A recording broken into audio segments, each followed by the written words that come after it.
Hey guys, the video that you'll be watching in a few seconds from now is a recording from a mastermind that I was invited to in the south of France by a good friend of mine, Matthias Clouet, who is generating multiple six figures per month with his coaching business. This presentation, this mastermind presentation that I gave, is all about how to scale your coaching business with paid ads. From scripting to creative strategy to funnel breakdown to KPIs that you need to hit for guaranteed revenue growth.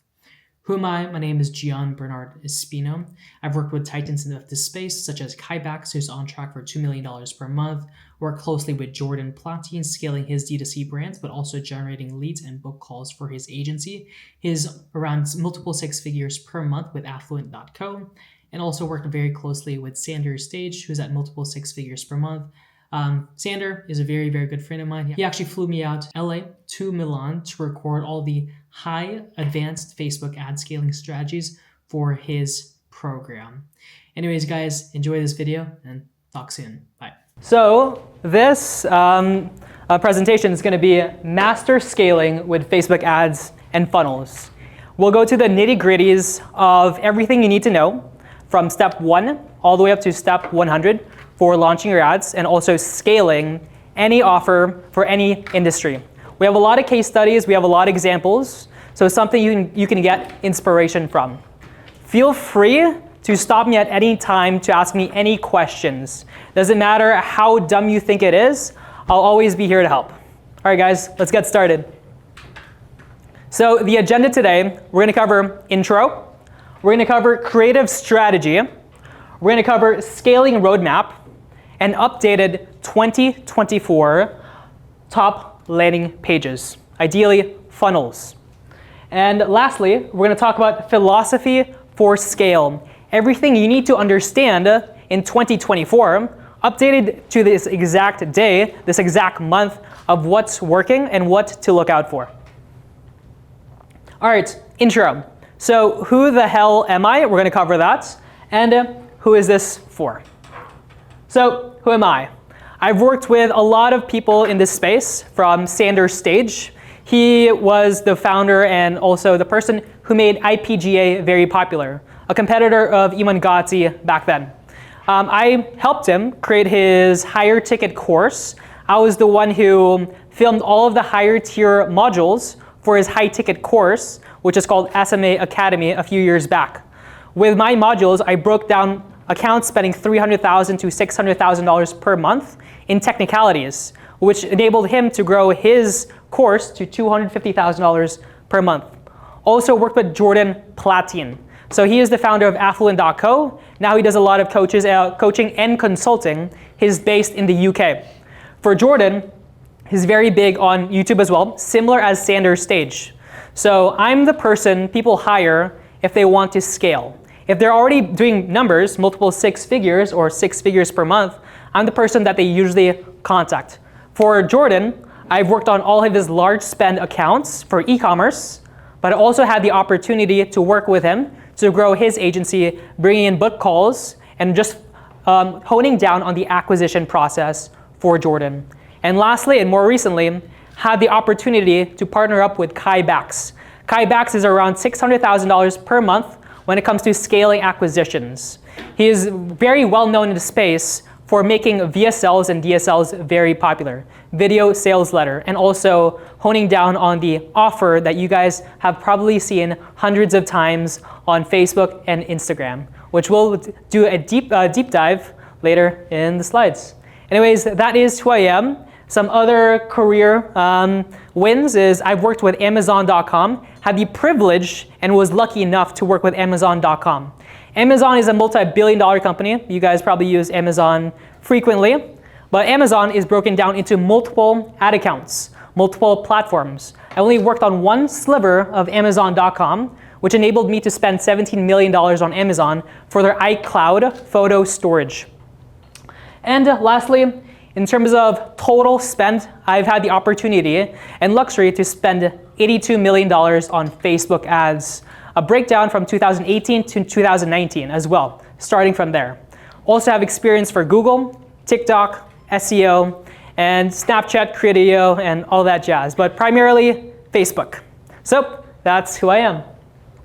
All right, some case studies to just do a quick deep dive on what we're going to look into and breaking down. Here's one case study. This was updated for July 29th, which was yesterday for 2024, just to make sure we have updated stats. I've spent $334,000 for this account, booked 1,200 calls with a cost per book call at $272. We have another case study. I've spent over $497,000, leads 27,000 with a CPL of $17, which equated to 7,000 book calls at a cost per book call of $69. And here's one brand. This is e-commerce, not coaches and consultings. This is Javi Coffee. Spent total sales, $32 million on just Facebook alone. And this was on a span of less than 2 years. Oh, has my name on the top right as well, just for, I don't know, proof. Here as well, top right, $37 million. This is a Miracle brand. Another huge D2C conglomerate when it comes to spending $300,000 to $600,000 per month on Facebook ads. So I have expertise in e-commerce, but not only that, working with coaches and consultants when it comes honing down their funnel, working with Sander, Jordan, and also more recently, Kai Bax. And who is this for? This whole presentation is garnered for coaches, consultants, agencies, anything that has to do with high ticket, and also B2B businesses ready to scale. All right, now let's start with the fun stuff. This is creative strategy. Offer equation, which we're going to talk. Copy for saturated markets, which we're going to break down as well. So what's really working in 2024, not only when it comes to video ads, when it comes to images, when it comes to ad copy, DSLs, and DSLs, is this specific offer creation.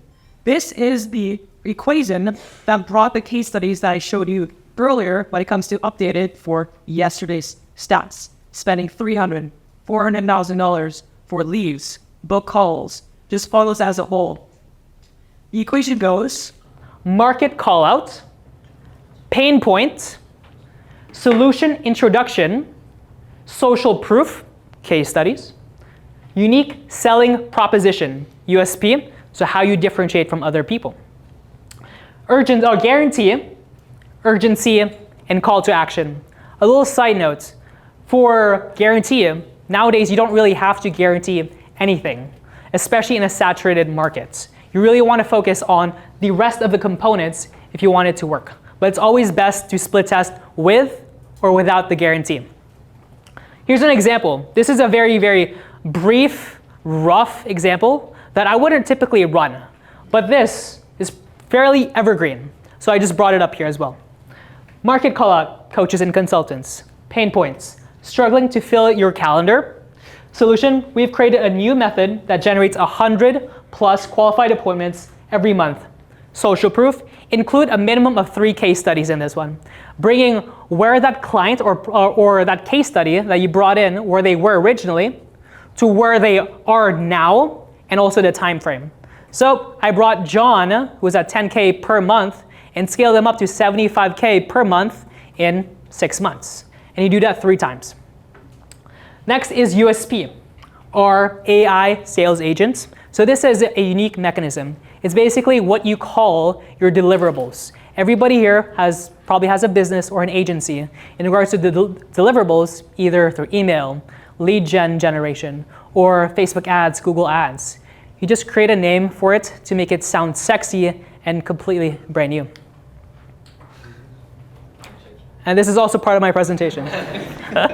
Kidding, guys.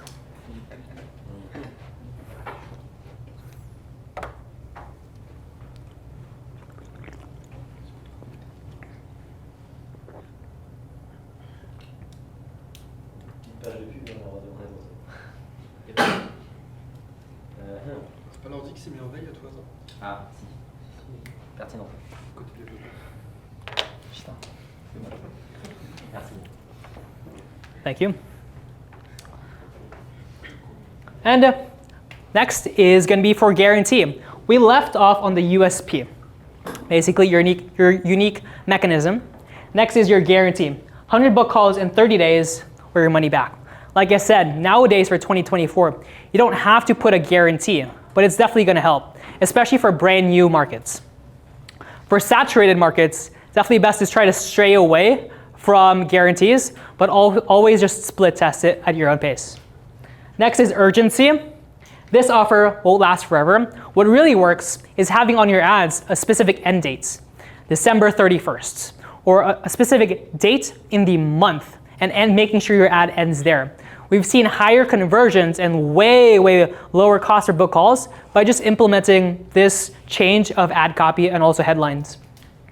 And obviously, your CTA. So where you want to drive your traffic to, a book call, your opt-in page, or whatever funnel that you're currently running. But it's most likely booking a call, or watching your VSL, or going through your DSL. If you don't know what a VSL or a DSL is yet, or have never really studied it, don't worry. I'll break it down for you later, just to make sure we are going all the way from beginner and all the way to expert for everybody here. All right, copy for saturated markets. And here are 3 examples as well. I've talked to a handful of people here, and I've compiled maybe 3 different examples that would relate to different people here. From ad agencies, to real estate, to coaching and consulting. So those are 3 examples that are live, and these are some of the case studies that I've used in this presentation as well, which we'll dive deep as well. So most people have already heard or know what your service is. If you're an agency, people already know what Facebook ads are. They probably ran Facebook ads. They've probably been burnt by agencies in the past. For lead generation, some people already know what leads are. They already know how to gather leads as well, even through referrals, professional referrals, client referrals, a lot of different ways. People know what email is. Now it's trying to figure out, in a psychology sense, how to package your service delivery to make sure it sounds new and much better. So first example is ad agencies. I have a lot of experience in ad agencies because I've worked with ad agencies. I've worked with clients who work with ad agencies as well, just one-to-one. So the unique mechanism, is digital roadmaps. We were able to use just the word digital roadmaps to sound brand new. It piques interest. People don't know what digital roadmaps are. But in regards to the actuality, because I wrote this VSL in the script itself, digital roadmaps is just a sexy word for building downsell offers to nurture the leads. I'll give you an example. You guys probably have a high-ticket course or a high-ticket product or service. You're probably charging $5,000. Maybe that's high-ticket for some people. Maybe $10,000 is high-ticket. But let's start with an example of $10,000. If a prospect comes to you, the first touch, first basis, first call, $10,000 might seem a lot. But for digital roadmaps, we just have a low-ticket system that's maybe $50, $100. People will buy instantly. We use digital roadmaps, this lower ticket item, to basically nurture these leads, to have conversations, emails, SMS, just to have their name in the pipeline and have their name in conversation to later upsell them in the future.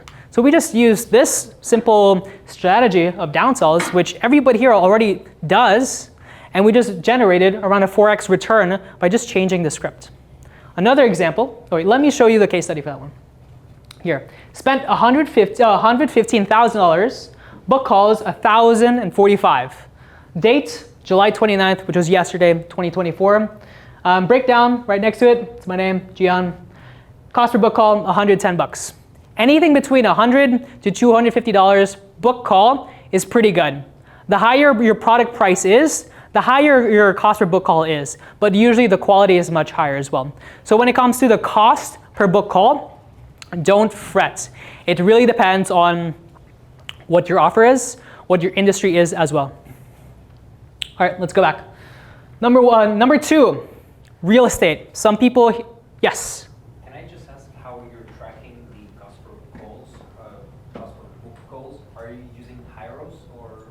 Really great question. We use Hyros for any accounts that are spending $200,000 to $300,000 per month. Or ideally, if you're just spending $2 to $3 grand per day, I would definitely recommend Hyros. But even at that spend, you're spending $60,000 to $90,000 per month at a minimum, Hyros is still pretty expensive. What we did, we just hired an IT specialist to build out these dashboards to connect the Zapier integrations from Facebook leads, but also the CRM. Because on Facebook, sometimes Facebook is not accurate in terms of the book calls. On Facebook, sometimes you might be getting 100 leads, 100 book calls. But if you check out your CRM on the back end, you're only getting maybe 75. So it's always good to cross-reference. So we hired an internal dev to create a custom dashboard for us. Very simple. There's spreadsheets connecting your CRM to the spreadsheets as well, and also Facebook ads as well to cross-reference to give us a better picture of how many book calls and the cost of it is going directly to that client. Quick one, please. How are you ensure that you are break even in the cost per book call? That's a very good question. We aim for a 2x ROAS minimum on the first day. So we reverse engineer. Let's say our product price is $1,000. We just break down, okay, what's the estimate in regards to cost per book call that we have to hit? If it's a $1,000 product and our cost per book call, how much we're paying for someone to call us or hop on a call, is $100. That means we get 10 calls. We break it down. So 10 calls, we're spending $1,000. Our product price is $1,000. So you're spending 1,000, you're bringing 1,000. Now just doing the math. How many book calls is that in terms of show-up rates? It's usually 50%. So 5 people hop on that call. What is the close rate? It's typically 33%, maybe 2%. So 2 people actually convert. So if you spend 1,000 and you convert 2 people, and your product price is 1,000, it's 2,000. So already you're at a 2x if you know your cost per book call. So in regards to knowing your break even, we just gather what your product price is and reverse engineering the funnel based on the cost per book call, and we make the changes there. But really, really great question. But the point is your closing rate is not as accurate, you may change.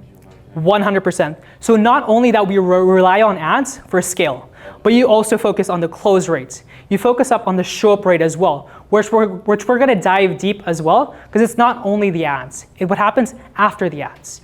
You can book as many calls as you want, but what are you going to do in regard to setting them? What are you going to do in terms of following up? SMS, emails, to make sure they hop on the call and they convert to an actual prospect as well. Hopefully that helps. Perfect. All right, and real estate, unique mechanism, AI-based pre-list system. Hell, we don't even use AI for this client. It's just setters plus CRM to pre-qualify these leads. Very, very simple. And for this case study, spent $278,000 for this unique mechanism on their ads, booked 1,400 calls at a cost per book call at $195.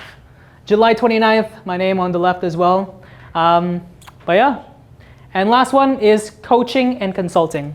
Geo-targeted referrals. This sounds brand new, but it's not. Just Facebook ads targeting a specific demographic. And for targeted referrals, it's basically leads, nurturing them, asking them for referrals. And what it is actually, just Facebook ads. All right, scaling roadmap. So we're going to talk about trajectory based on what your revenue figure is, how much you have to spend, what metrics you have to hit in terms of your cost per book call if your funnel is good. But also, I've broken down if your funnel is completely terrible, what is the baseline revenue that you're going to generate by just running ads. So I break it down for beginners, intermediate, but also advanced. I break it down for different types of offers in terms of price points, in terms of different close rates as well, in terms of volume and also ad spend. All right, let's go for target KPIs for CPBC, cost per book call. This is a metric that you really need to nail down. If you don't know your cost per book call, you're basically fucked. So KPIs needed to scale. On the top right, top left, high performing. Anything less than $50 cost per book call.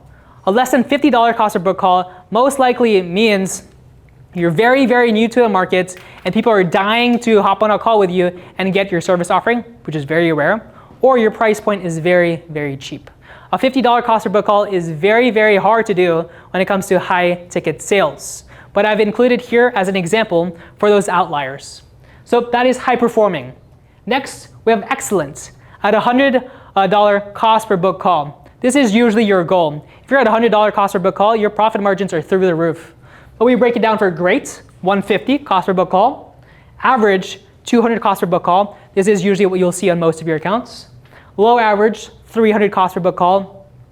Below average, more than $400 in cost per book call. This is also applicable for offers that are above $25,000 for a service or deliverable as well. So it's pretty flexible. But in regards to baselines, you're most likely going to be around the 150, 175, all the way up to the 225 cost per book call range. So if you're even at that 200 figure, don't fret. It's all about improving the cost per book call. But even for the cost per book call, if it's very high, improve your show-up rates, improve your conversions, you're going to make more money. The equation for revenue growth when it comes to B2B sales, agencies, coaches, and consultants is lower your cost per book call, increase your show-up rates, increase your conversions. If you have all of these three together, you're going to be very profitable on day one. High-performing show-up rates, SUR. Anything above 80%. If you're above 80%, you're in the top 1 percentile. This is crazy. It's going to be a lot of personalization, a lot of voice notes before the call. So let's say for your ads, or it doesn't even have to be ads, the people that you set on your own from emails or scraping as well, or even referrals. To make sure they hop on a call for show-up rates, you can text them, you can call them, you can email them, you can send them a personalized loom, a personalized message. You can have specific sequences as well, all together to increase your show-up rate. This is something you want to track as well, not only your cost per book call. Average show-up rate is above 65%. Underperforming show-up rate is less than 50%. If less than half the people are showing to your call, then you have a problem. The reason why, let's say you're spending $1,000 on ads, a cost per book call of $100. So you get 10 book calls, but only 5 show up. That's very low. You want to make sure maybe 7 or 8 show up just for more profitability, because it's just all a numbers game. $1 in, $10 out. Next is CR, your close rates. How well are you or your closers actually converting these prospects? This is something you want to track on a weekly and even a daily basis. If they're below a certain threshold, you want to make sure you remove them. That just equates to churn. Blue screen.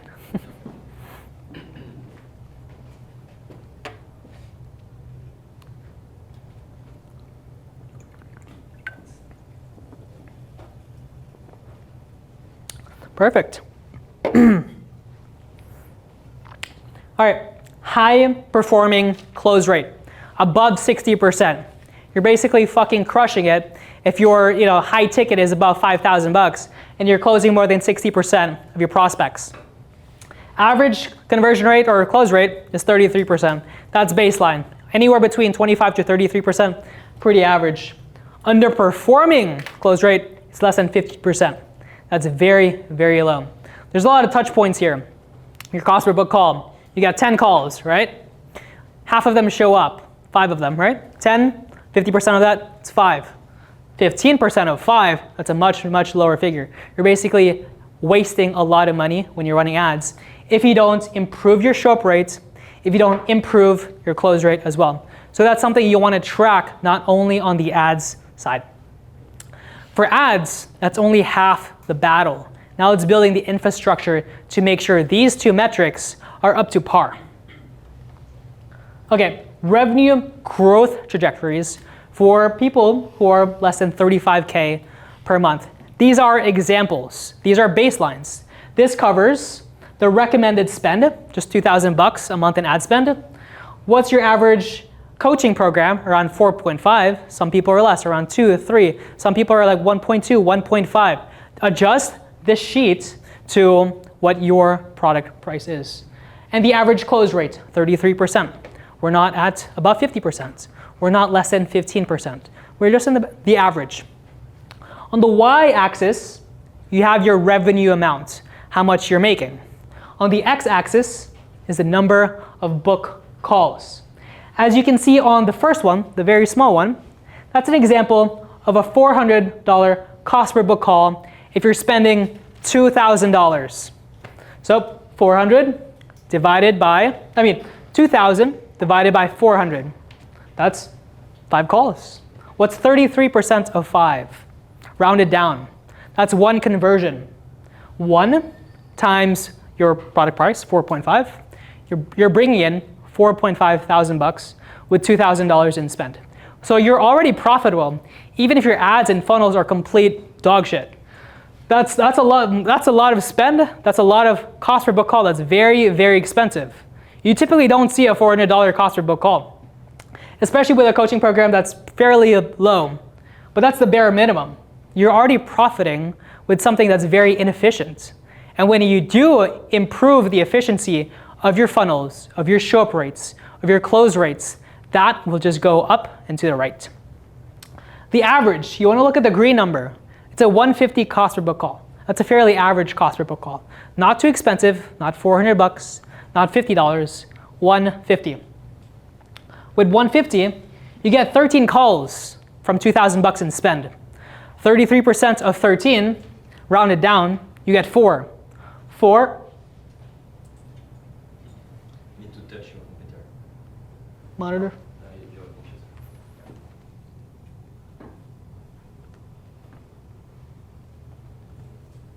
Perfect.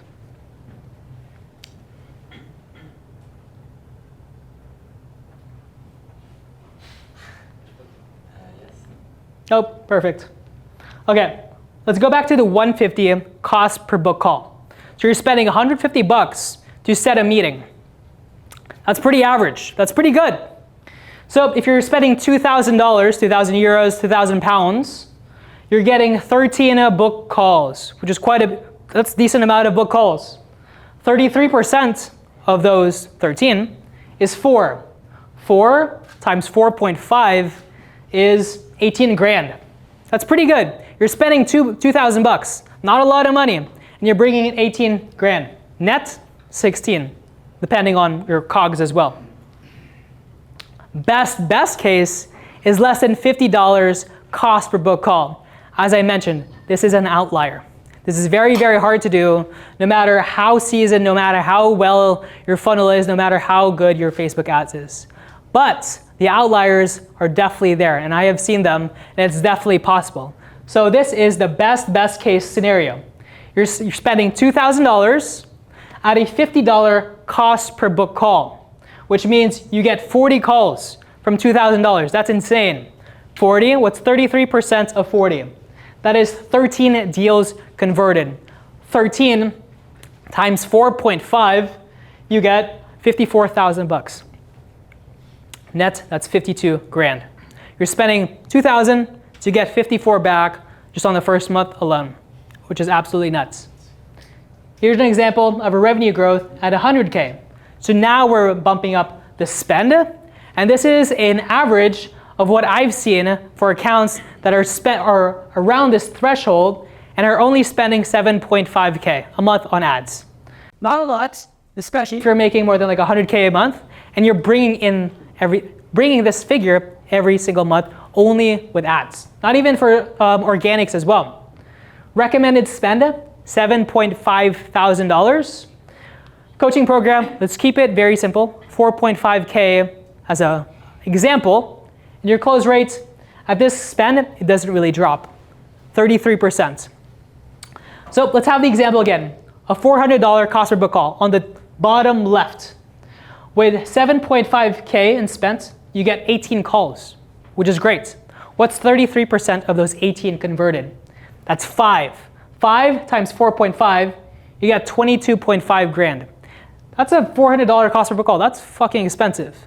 That means you have a shit ad, shit scripts, shit funnel, shit offer, but it's still converting and you're still heavily profitable on day one. Now let's look at an average, what I've seen fairly consistently in a majority of the accounts that are at this revenue figure. So they're spending $7.5 thousand. They're bringing in 50 calls if their cost per book call is 150 bucks, which is fairly average. 50, 33% of 50 is 16, rounded down.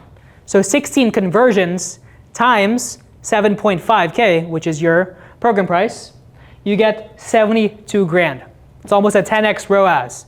And that's the average. That's the average you can do with your funnels, with your scripts, no matter what funnel you're running, VSL, DSL, lead form, Calendly, opt-in, whatever it is, that's the average. And now revenue growth for 500,000 MRR. This is based on a lot of clients that I have who are at this figure, and I'm not going to drop any names because NDAs. But the fun part is I can show you exactly what they're doing, what their cost per book call is, what their funnel is, so you can learn from their mistakes, you can learn from my mistakes, and you can learn from their successes as well. When it comes to examples, recommended spend is no less than $60,000 per month. That's not a lot of money. That's $2,000 a day, especially when you're bringing in $500,000 per month. That's pretty damn good. However, some numbers change. At this revenue price point, it's very hard to scale a coaching, a program, or a high ticket at a lower figure at 4.5. So a majority of the clients that I do have that are at this figure, they have a higher price point. A minimum of 12K. Can go up to 20K, 35K, all the way up to 75K. But that's the average. That's like the very, very low minimum, 12K price point when you're at this figure. The reason why, you want less clients but a higher retainer. The more clients you have, the more staffing you have to make, the more ads you have to run, the more people in your ecosystem. It just gets very, very costly, and your margins get less than 25%, which is something I've seen, and that's not too sexy. It may look good as a case study. It may look good on YouTube, but in regards to the actuality, the inside outs of it, you want to make sure you're taking note of decreasing the amount of clients you have, but also increasing your product price. Also, at this product price, I have seen an average of your close rate decrease a bit, from 33% to 15%. So those are the adjusted metrics in terms of how much you're spending, 2,000 bucks a day, minimum of 60 grand. What's your product price or your service price? Average of 12 grand, and what's your close rate average? 15%. Like I mentioned earlier in the scripts and also the presentation, 15% is very low. But this is the average that I do see at this 12K price point. All right, let's go to the bottom left. Complete shit funnel again.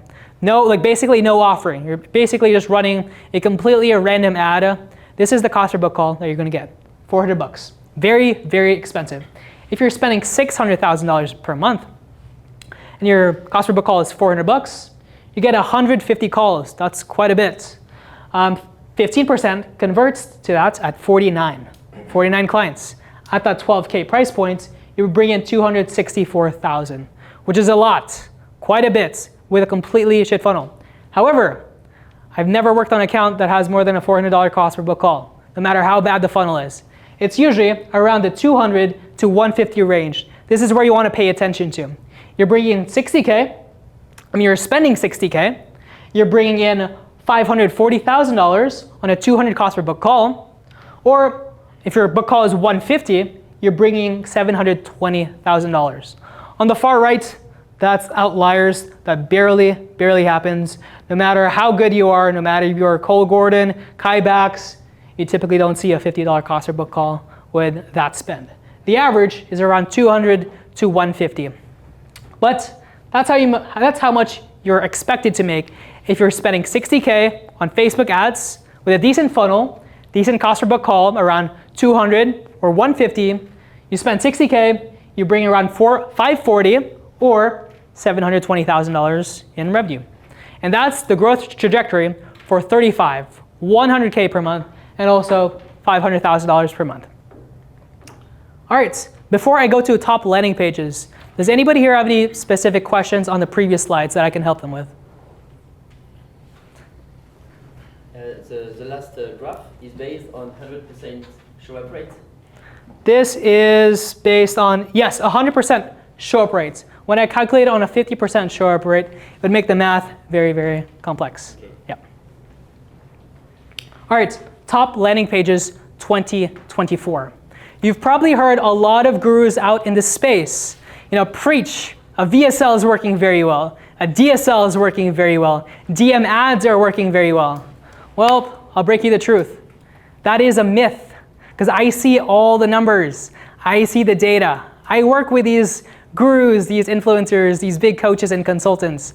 I know their exact price point and how much they're paying to acquire a customer. There's no winning funnel. You all have to split test all different funnels, and I'll show you exactly how to split test them efficiently. For funnels will perform good and bad based on your offering, based on your service, based on your demographic, your ICPs, and all that. It really depends. So if you test 3 or 4 offers simultaneously with the same amount of budget, within 2 weeks, you'll already know the winning formula or funnel for you, and you just double down on that and just increase your spend. You don't have to spend $100,000 per month to know this. You can just spend $1,000, $2,000, and you'll know the winning funnel for you. These are some of the funnels that we used in the last 30 days to figure out what works for each specific client. So number 1, video sales letter. I'll show you what a VSL structure typically is that converts in 2024, so you can replicate the formula. A deck sales letter. A deck sales letter is exactly like a VSL, but we've learned in the past year the retention spans of a lot of people are decreasing due to TikTok, including myself. Sometimes I can't watch an educational video that's 30 seconds because on TikTok, my brain is fried and I can only last 3 to 5 seconds just watching the video. So we created a deck sales letter for people like me. And lead form to a VSL, DSL. I'll show you the reasoning why this is very important for pre-qualification. And lastly is conditional logic and how that affects your pixel for long-term growth. All right, video sales letter. This is an example of Icon Media. They're spending around $3,000 per day in the real estate industry. They're in Australia. So a VSL, essentially a sales pitch, just in video format. That's what people watch your ads for. When you see a lot of Google ads as well, they're directing you to their VSL, selling you what their unique mechanism is, selling you what their script is. And here is the structure. This, for VSLs, if you've seen a lot of coaches and consultants out there who are saying 40 minutes is best, 8 minutes is best, it depends. You have to use A/B test your length of funnels because it really depends on your ICP. But here's a traditional structure that works well, updated to this day. Market call out, offer plus new opportunity, guarantee, and this section is basically the first Part of your VSL. which answers the question, how is this different? What's in it for me? And next is proof of claims, basically your case studies. When it comes to your video ads, this is a side note, when it comes to your video ads, you want to make sure you don't include too many case studies because people typically don't want to go through watching all your case studies saying the same regurgitated sentences. Oh, I brought XY from 100 to 200 bucks or whatever over and over and over again. You want to make sure that on the video scripts, when it comes to the ad scripts, like the primary text of your ads, they have a maximum of 3 case studies only. The more will actually underperform in terms of your ads. However, on the funnel, the VSL, the DSL, you can put how much you want in terms of case studies. You can put 20, 30, they'll go through all of them.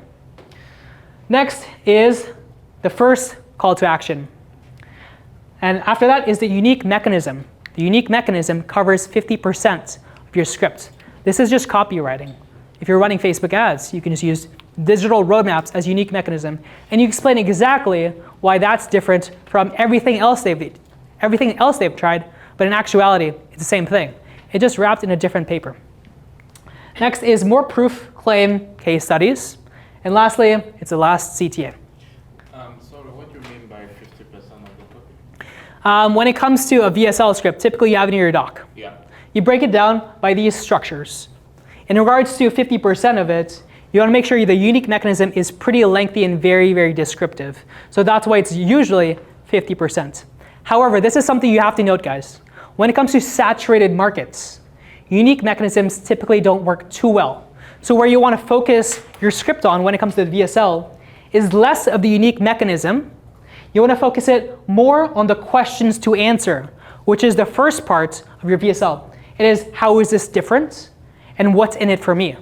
We've seen this for saturated markets, specifically agencies who are selling Facebook ads, that it converts drastically much better if you focus less on the unique mechanism and more on those questions. I have 6 questions on the next slide that you want to make sure that answers every single portion within your DSL and also VSL. Shout out to Kai Bax for the questions on the next slide. So deck sales letter. This is Kai Bax's example. He's around $600,000 per month. I have one-to-one calls with him. I'm the guy they hire for scale. I have a call with him tomorrow morning at 4 a.m. just to make sure we are going through his creative strategy, creative tracker. And this is one of the funnels that he's using. He's using a DSL. But not only that, he's split testing everything. From downsells, from AI appointment setters that are outsourced by a different company, through VSLs, DSLs, lead forms, straight to Calendly. We're all split testing this simultaneously. So a DSL is the exact same thing as a VSL. It just converted into slides. We've noticed in 2024, there's a less drop-off from click to book call. So when someone clicks on your ad, goes all the way to the funnel to book in a call. We've seen less of a drop-off when we're using DSLs. The retention span has decreased in the last 1 or 2 years. So most important questions to answer. Shout out to Kybax. How is this different? What's in it for me? How do I know this is real? Case studies. What's holding me back? How does it work? Unique mechanism section. And what do I have to lose? Use your guarantee. Here's an example of the DSL that typically works. This one doesn't look too sexy. It doesn't have to in order to convert. Okay, next funnel that we've noticed across multiple industries, across different types of price points, is this funnel. It's lead form to VSL or DSL or to a Calendly. Typically, we've seen funnels that are straight to the VSL that either have an opt-in or without an opt-in. The reason why this is so powerful is you can pre-qualify these leads before they book in a call. So you want to make sure your show-up rates are good, but also the quality of these people are good as well. And it doesn't really affect the cost per book call. This is a lead form. This is a native integration on Facebook where people can fill out what they are, like who they are, but their name, phone number, and email. The great thing with lead forms, since it's directly connected with Facebook, it's completely auto-filled. So it doesn't take any time from the prospect to actually fill in the information. It's all automatic, which is why we can maintain a low cost per book call with this friction. On the left-hand side, this is an example for Icon Media. So like I said, they're spending $3,000 per day on their ads. Real estate. So the first question, we have a conditional question. So just confirming if they are the targeted ICP. Are you a residential real estate agent? Yes or no? If they click on yes, we make sure they go through the next steps. If they click on no, we automatically throw that lead to the trash. The reason why we have a yes, that's conditional logic, is so it can season up the pixel. So Facebook can learn what yes is, what a real estate person is for this specific ad. We want to make sure that lead is very, very ultra qualified before they get qualified even more with the VSL or the DSL. So we could not only pre-qualify them, we actually get all their leads. So we call them up. We have different ways to set them. Not only booking the call directly or watching the VSL, we have setters, sending them voice notes, messaging them, emailing them, getting to every different possible contact to make sure the show-up rate is around 75% or even higher. All right, conditional logic. This is something you have to set up. This might seem a bit foreign, but if you go on any ad account that you have, just go on the ad level, click on lead forms, scroll all the way down, and you'll see this. Conditional logic, this is very, very important for 2024, and you need to implement this because it's just gonna season everything in a good way. It's gonna make sure you have qualified leads when you launch ads. Because if you don't have this, you're just running unqualified leads. You wanna make sure you're not burning money. So how to set up conditional logic? It's just a question. Are you a real estate agent? Yes or no? If it's yes, we send them to a specific page, which is the VSL, DSL, or the Calendly. If it's no, we throw away that lead. It closes. So conditional logic equates to higher quality leads, higher quality bookings. More seasoned pixel, which basically just goes in a circle of you get more good book calls, you see the season up the pixel a bit more, gets it from its learnings, and it will just give you more book calls that are ultra qualified. Lower cost per book call long term, which basically means more revenue for you. As we covered in the previous graphs, a lower cost per book call, hopefully a $50 cost per book call, will basically make you more money compared to a $400 cost per book call. All right, this is one of the last sections for my presentation. Does anybody have any questions so far before I go this last section? I've got have a quick one, please.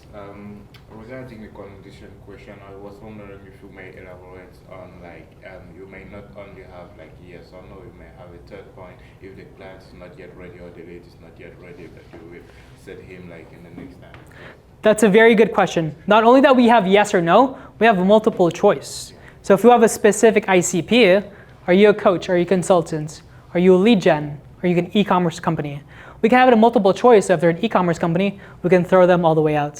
So that's a very, very smart question. Thank you for answering that. Well, what's the performance, the difference between those lead forms that, because we tried a few years ago when they just started Yes. rolling out this feature, we started using them and results were really bad, even though it was like seasonally pixel, as you said, and we just continued using the type form style, whether like just have a quick opt-in on ClickFunnels and have a look at the VSL, and then afterwards sending them to a type form. What would you say is the difference? That's a really good question. Your industry is in the AI space. I have a client in the AI space as well. We've experienced a similar problem. And remember the few slides back, I've mentioned there's no winning funnel. All the 4 funnels here might not work for you. When it comes to AI, because I have a client in this space, we used lead forms straight to Calendly, straight to the VSL. It was shit. The cost per lead was very, very low. But if you actually look at the leads itself on the CRM, it's all junk leads. What worked for us was a custom landing page, like just a website that had a book call there in regards to case studies. I can show you a live example as well later after this presentation to show how it looks like. It looks very, very sexy when it comes to AI compared to coaches, consultants, e-commerce, agencies, and etc. But that's a really, really great question. This really reinforces the fact what I mentioned earlier. There's no one winning formula. But it's lucky that I have a client in the AI space and also like web design space as well. But really good question. Quick one, like how do you set up your funnel to break down like the leads later? You get what I mean? Like if the lead is not yet ready, how do you set up the funnel to say, okay, I will like contact them like in a couple of weeks, for example? We typically have a different spreadsheet for people who are not ready to hop on a call.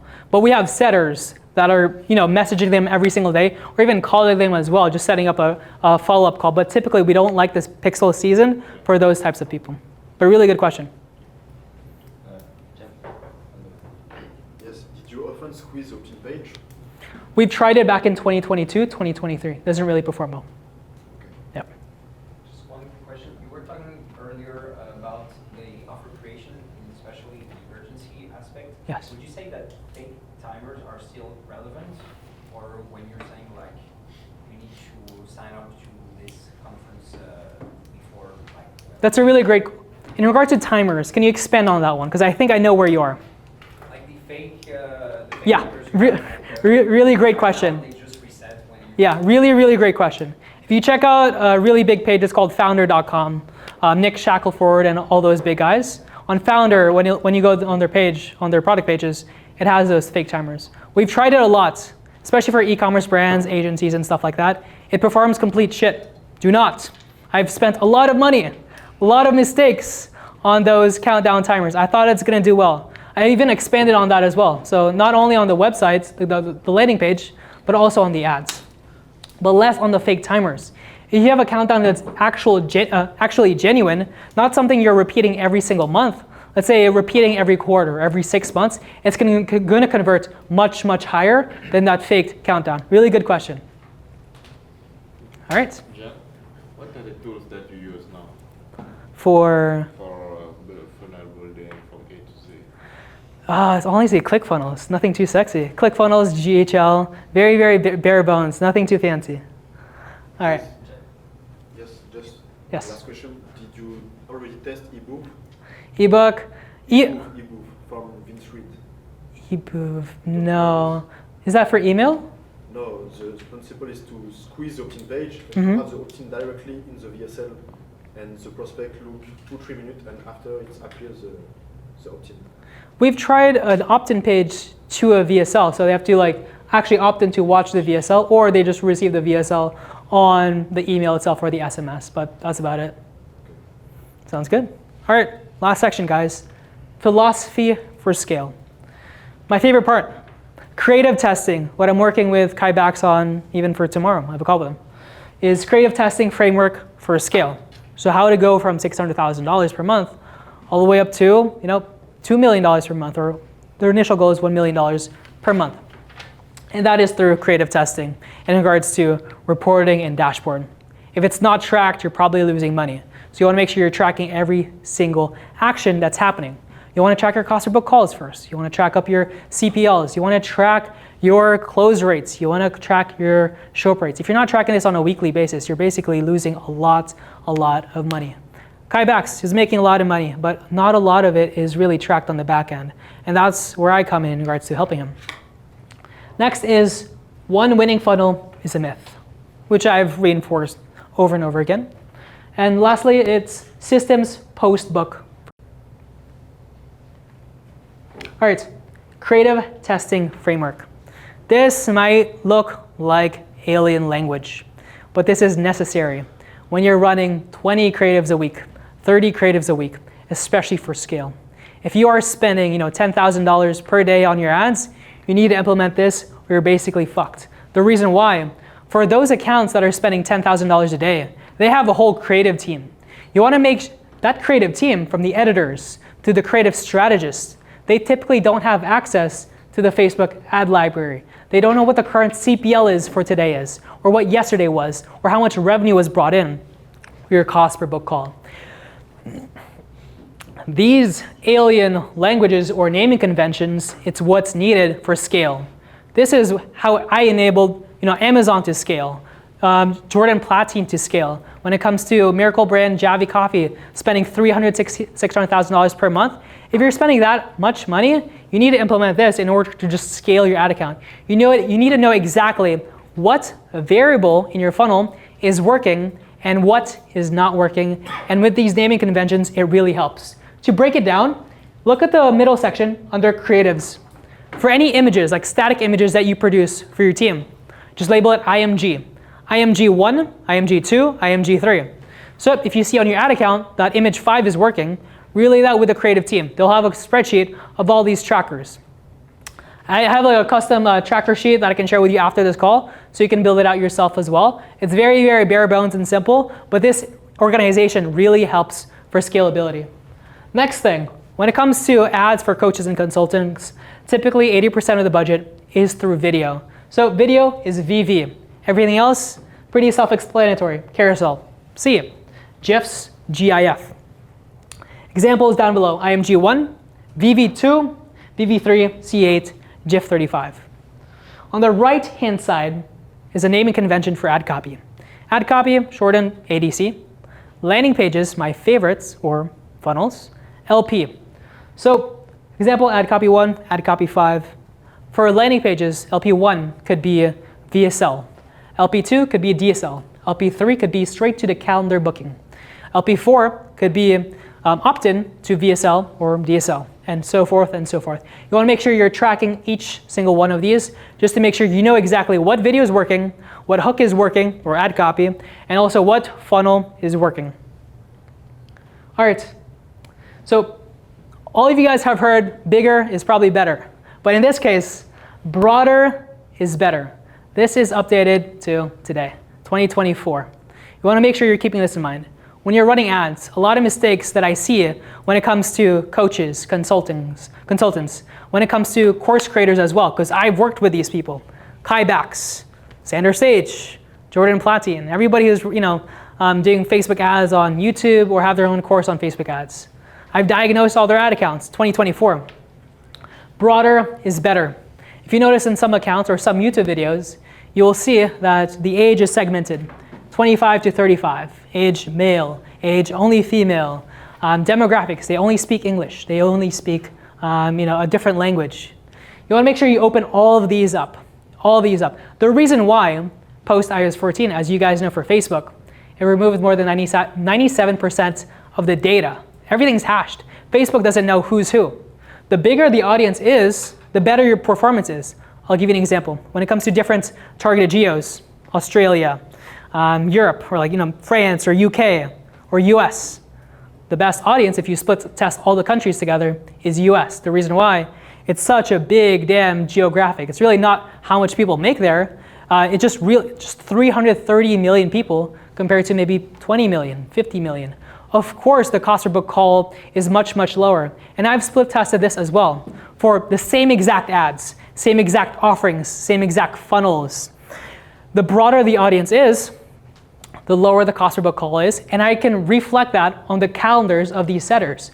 I can see that some geos are completely booked compared to the others. I can see that even in the same country, let's say for Australia, I can do a split test of 18 plus, all the way up to whatever max it is, 65 plus, or I can do a very subsection, which is 35, 55, and the 18 plus will always outperform the latter.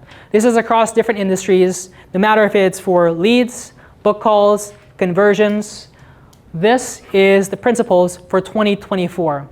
So 18 plus, both male and female, all languages, Advantage Plus targeting. You want to make sure, if you ever see the Advantage Plus sign throughout your campaign level, ad set level, ad level, you want to make sure this is on. All right, individual ads first, then dynamics.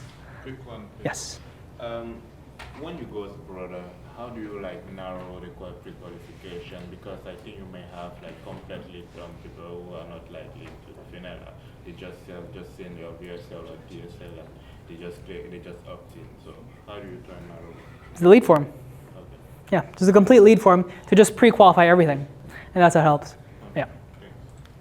In regards to ads performance, would you say that using the automatic features that Meta just rolled are useful? Because I saw some news a few months ago that were saying that the ad performance was really bad for all the automatic creation of creatives, for example.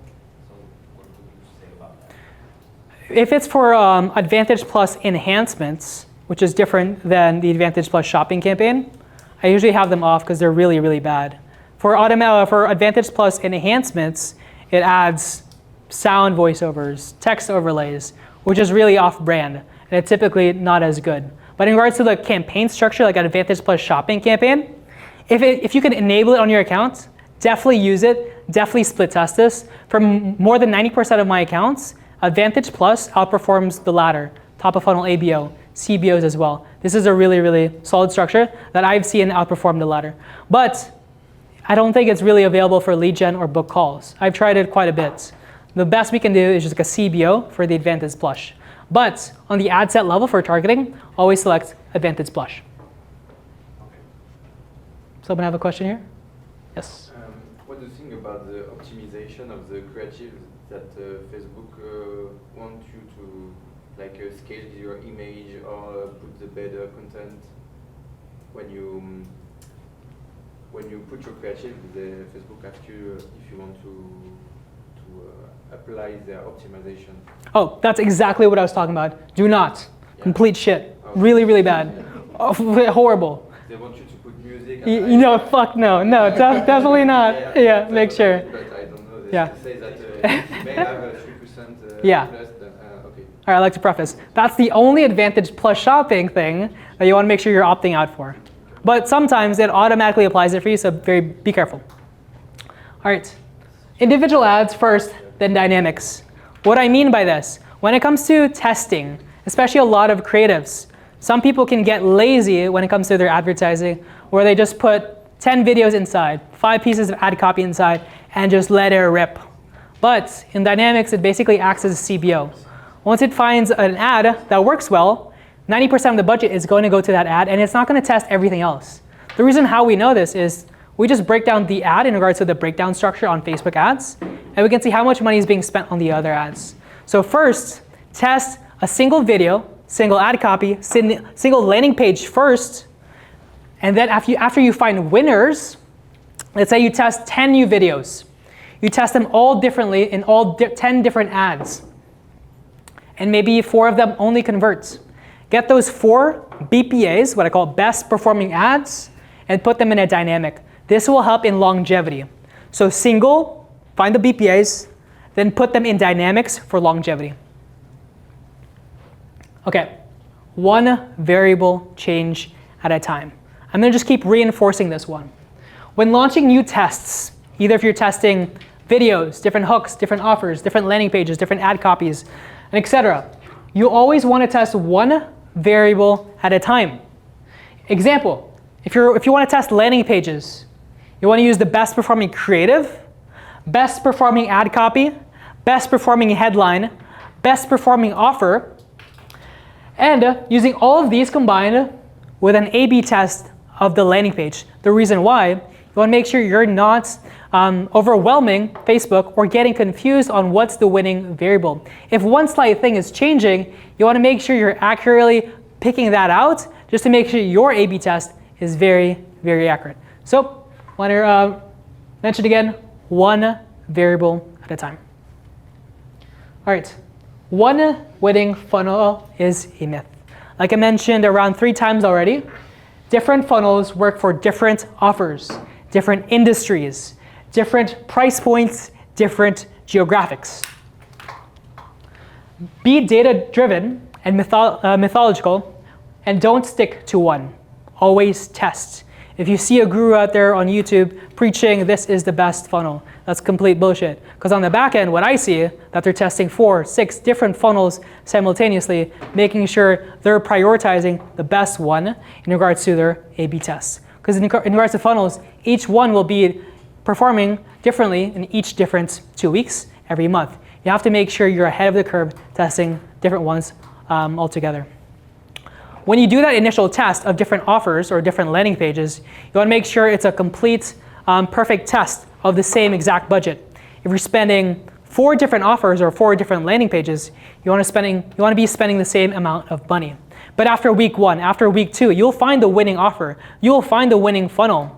And after that, you want to allocate 80% of the budget to that winning funnel and just double down there. And that's the end. Thank you for listening, guys. This was a fucking pleasure. Thank you.